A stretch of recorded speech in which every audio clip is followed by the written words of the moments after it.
So let us now take another example, namely of a quadratic polynomial f of s equal to s square plus a1s plus a2. Now we want to tell whether the zeros of this quadratic equation are inside or outside a certain region in the complex plane. Once again that region is C, bounded by the curve C. This is the real part of S, this is the imaginary part of S. Now unlike in the previous example, we cannot by inspection locate the 0 of this polynomial. We have to compute, we have to solve this quadratic equation, and the roots of the quadratic equation of course can be obtained by solving it. Once we have it, we can potentially locate them in this complex plane and tell whether they are inside or outside the curve C. But once again we impose this constraint that we are not allowed to locate them in the complex plane. So we are not allowed to see where exactly they fall in relation to the curve C, but yet we want to tell whether they are inside or outside the region bounded by the curve C. How do we do it? So this is once again of significance because in practice we are really not given the roots of the polynomial, but yet we want to tell whether these roots are within a certain region or not. So let us assume that we can factorize the polynomial into two roots, and let these roots be s minus c1 and s minus c2. So let f of s be equal to s minus c1 times s minus c2, which when expanded looks the way it is originally given, namely s square plus a1s plus a2. Now there are three possible cases. One is when c1 and c2 are both inside the curve C.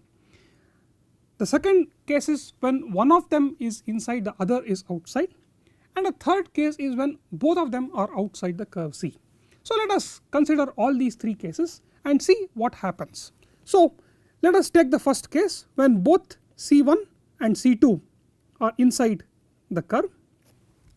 Now we note that if we pick a complex number s on the curve C, this is the complex number s, therefore s minus c1 would be this complex number, s minus c2 would be that complex number.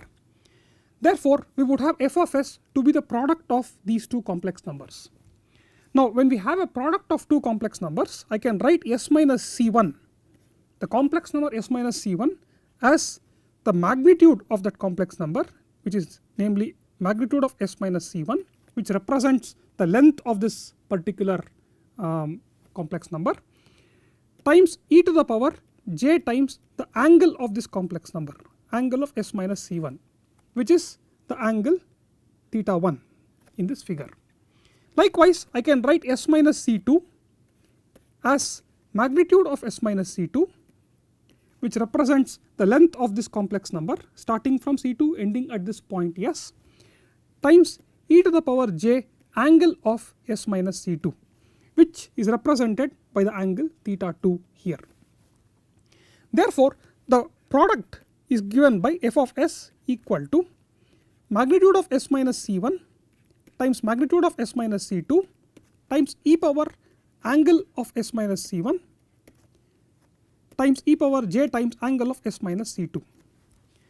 Now if I were to represent the left hand side also in terms of magnitude and phase, I would have f of s to be equal to magnitude of f of s times e to the power j angle of f of s. By comparing the left hand side and the right hand side, I would get that the magnitude of f of s would be equal to magnitude of s minus c1 times magnitude of s minus c2, and the angle of f of s to be equal to angle of s minus c1 plus the angle of s minus c2, which according to our notation is theta 1 plus theta 2. Now what happens if we take the complex number s on the contour C in the counterclockwise sense? What happens to the complex number s minus c1? You can think of this complex number as a kind of a dial in a distorted clock. So when we take this point s around the contour C, this dial will go around once by and change its angle by an amount 2 pi. So when we take the complex number once around, the change in theta 1, which I call delta theta 1, will be equal to 2 pi radians. Likewise, when I take this point S around this contour C, you can once again imagine the complex number S minus C2 to be another dial of this distorted clock. Then when this end point goes around this closed contour, you can imagine that this dial will also undergo one rotation or change its angle by an amount 2 pi. Therefore, if both the zeros, namely C1 and C2, are inside the contour and I were to compute f of s, let us say I were to graph real part of f of s versus the imaginary part of f of s. If I were to plot it for every point S on the contour C, what I would see is that that new curve would encircle the origin twice. Therefore, if both are inside, we would have two encirclements of the origin in the f of s plane. Now let us take the second case. The second case is one when one of them is inside, the other is outside, and without loss of generality I have assumed that the 0 C1 is inside this contour and the 0 C2 is outside that contour. So S minus C2 would be this complex number, S minus C1 would be that complex number. We know that magnitude of f will be equal to magnitude of S minus C1 times magnitude of S minus C2. Angle of f would be equal to angle of S minus C1 plus the angle of S minus C2. If we call the angle of S minus C1 as theta 1 and angle of S minus C2 as theta 2, then this would be equal to theta 1 plus theta 2, and this is an important relationship that we are exploiting.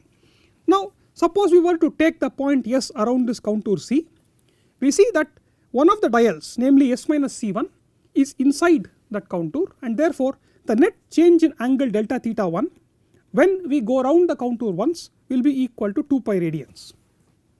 On the other hand, if we look at the change in angle of the complex number S minus C2, since C2 is outside the contour, we can easily see that as we move the complex number S, the angle will probably initially increase, then start to reduce, become negative, and finally come back to its original value. In other words, the net change in angle will be equal to 0.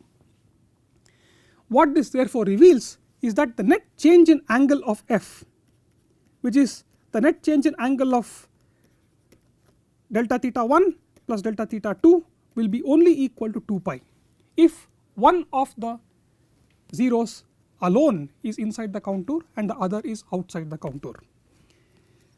Net change in angle of f. The third case is when both the roots C1 and C2 are outside the contour C. So if I were to draw the complex plane once again and were to sketch the region bounded by this contour C, I shall mark out the roots of f of s as C1 and C2. Let us assume that both of them are outside the contour. Now the complex number S minus C1 is this complex number, the complex number S minus C2 is that complex number for any point S on this contour C. Now the angle of f will be equal to the theta 1 plus theta 2, where theta 1 is the angle made by complex number S minus C1 with respect to the real axis, and theta 2 is the angle made by S minus C2 with respect to the real axis. Now if we take this complex number in the counterclockwise sense once, we see that both these dials are outside this distorted clock. So the net change in angle delta theta 1 and the net change in angle delta theta 2, when we go round this contour, when the complex number S is taken round this contour once, will both be equal to 0, which means that the net change in the angle of f will be equal to 0. Therefore, what we see from all these arguments is this very nice indicator that tells us whether the zeros of this polynomial f of s are either inside or outside of this contour C.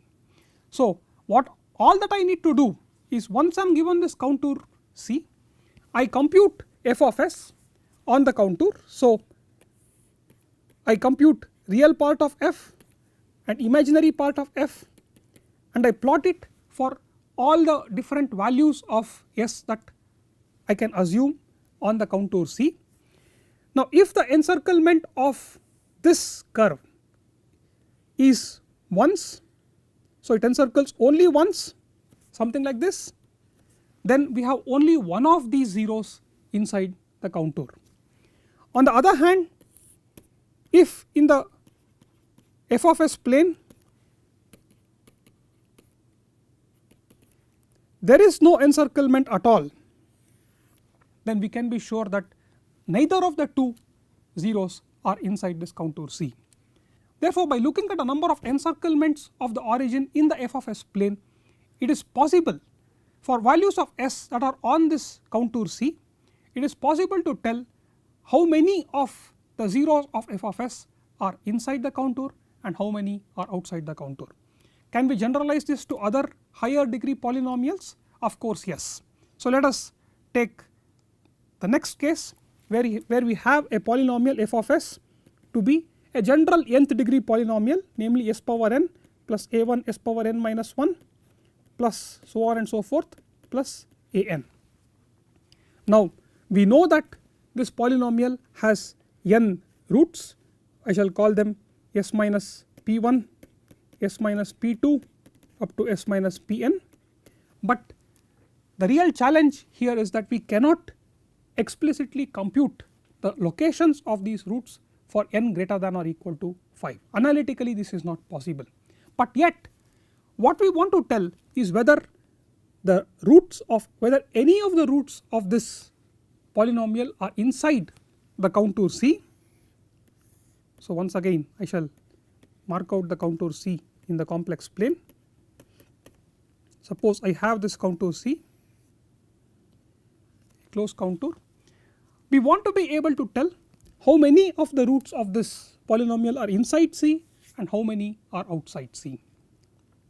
We note that f is equal to magnitude of f e power j angle of f, and s minus pi is equal to magnitude of s minus pi times e to the power j angle of s minus pi, where I goes from 1 to n.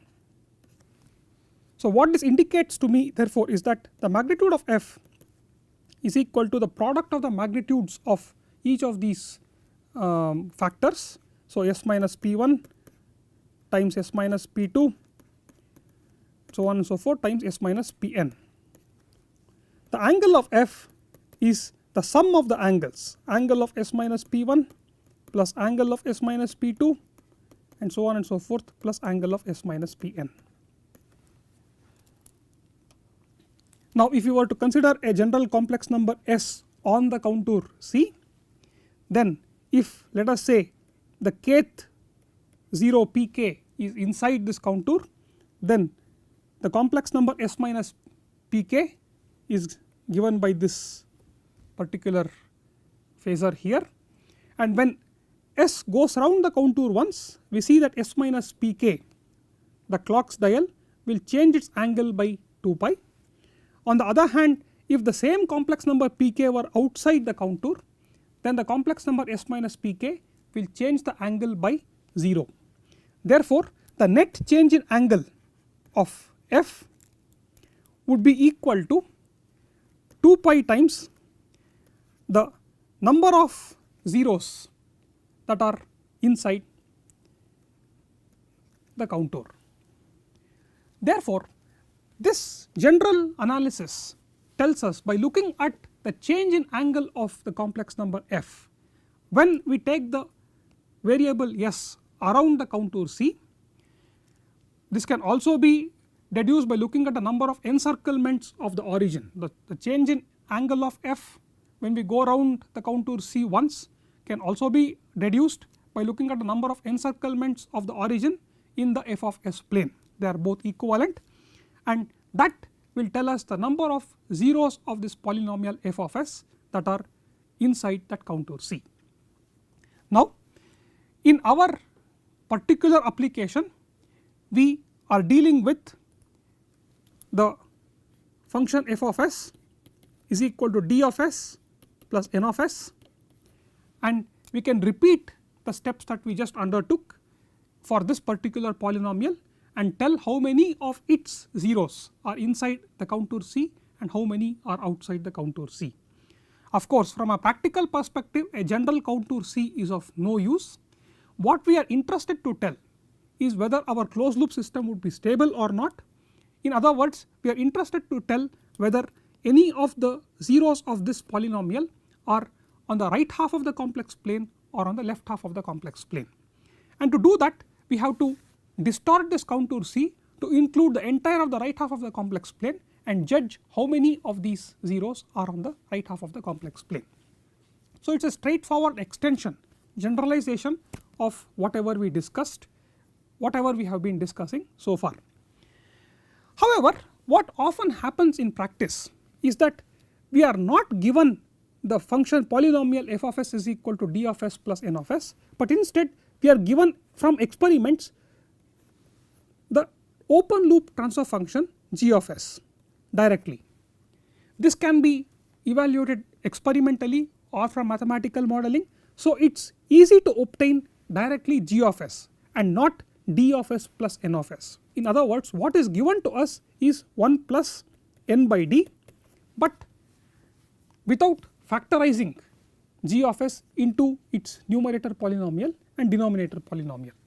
And what we want to know is whether the principles of Nyquist stability theory which we have explored so far, which allows us to tell how many of the zeros of f of s are inside a certain contour C, can be applied also for this more general case where I have f of s to be the ratio of two polynomials, namely it will be of the form d plus n by d. How do we generalize whatever we have discussed for this particular case? So, to do this, let us first consider again a simple example, namely f of s is equal to 1 by s minus a. So, here the numerator polynomial d plus n is just 1 and the denominator polynomial is s minus a. This is just a simple example that I have considered. To do this, let us first draw the contour C.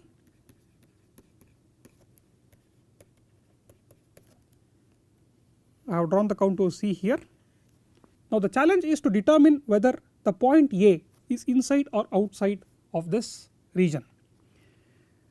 Well, one straightforward way is to just locate it in this graph, because we know that the pole of f of s is simply equal to s is equal to a, but assuming that we are not permitted to do that, can we indirectly infer whether the point A is inside or outside the contour C?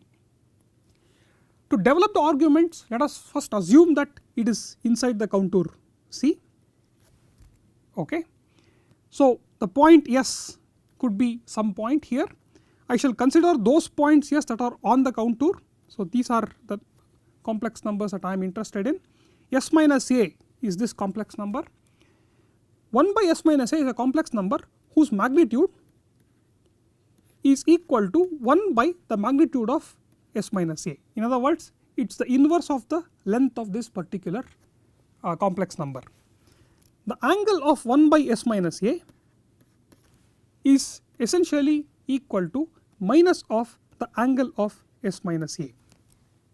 This is because if I were to write 1 by s minus a as 1 by magnitude of s minus a times e to the power j angle of 1 by s minus a, I can easily show that is equal to 1 by magnitude of s minus a times e to the power j minus j angle of s minus a. Therefore, if I were to call this angle to be theta 1, then the angle of 1 by s minus a is equal to minus theta 1. Therefore, when the complex number s goes around this contour and comes back to its original position, then the net change in angle theta 1 which would happen when this dial were to go round along with the complex number s would be 2 pi. Therefore, the net change in the angle of 1 by s minus a will be equal to minus 2 pi. So, what this indicates is that if any of the poles of f of s are inside this contour, then the net change in angle of f of s will be equal to minus 2 pi times the number of poles of f of s inside the contour. Now let us say I have f of s to be the ratio of two polynomials p1 of s and p2 of s. Now let us say the polynomial p1 is of degree n and the polynomial p2 is of degree m, and among these n zeros of f of s, k of them are inside the contour C, and among the m zeros of p2 of s, l of them are inside the contour C. Then because of these k zeros that are inside the contour C, the change in the angle of f when the complex number s is taken around the contour once will be equal to 2 pi times k, and because of the l poles that are inside the contour C, the change in angle is going to be equal to minus 2 pi times l.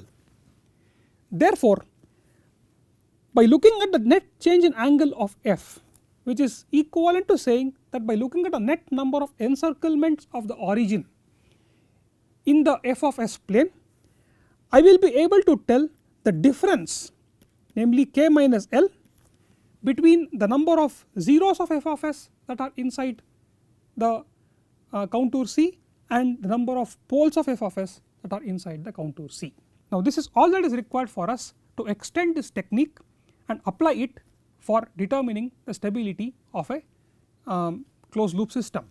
In the practical case, we would have f of s to be equal to 1 plus g of s, which we know can be written as d of s plus n of s divided by d of s.